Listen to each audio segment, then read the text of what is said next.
Good evening, everyone. This is Billy Munzing. I'm very excited tonight to talk to you about Mount Vernon. I love this aspect of history. I think nothing compares to visiting places like this. You don't feel so much that you're studying history, but that you're in and experiencing history. So Mount Vernon was the plantation home of this gentleman. And I do apologize, my printer decided to run out of ink at the last second.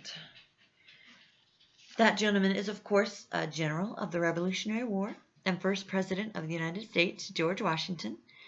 The estate itself is situated on the bank of the Potomac River in Fairfax County, Virginia.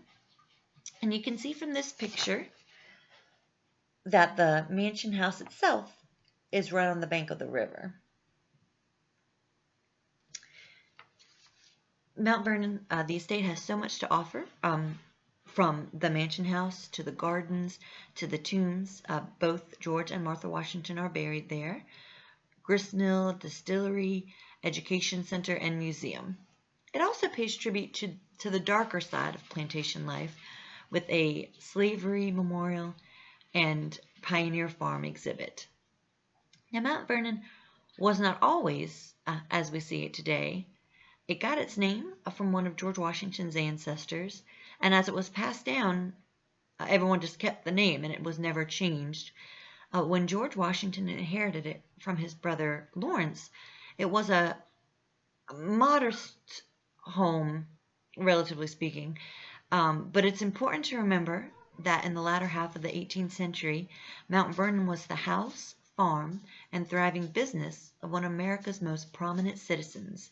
The essential operation for the plantation were performed by numerous buildings scattered throughout the estate. George Washington built these vital workspaces in the 1760s to 1790s in his ongoing pursuit of economic independence and financial success. George Washington evidently loved spending time at Mount Vernon.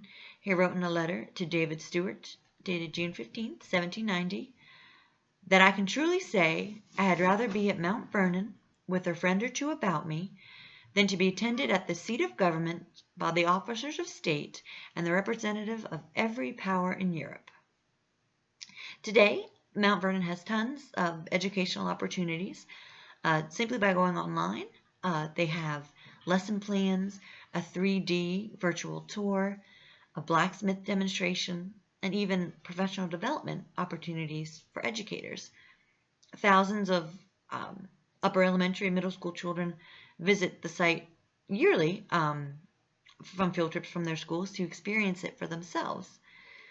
Mount Vernon was designated a National Historic Landmark in 1960 and is today listed on the National Register of Historic Places. It is still owned and maintained in trust by the Mount Vernon Ladies Association, and it is open every day of the year, including Thanksgiving Day, Christmas Day, and New Year's Day.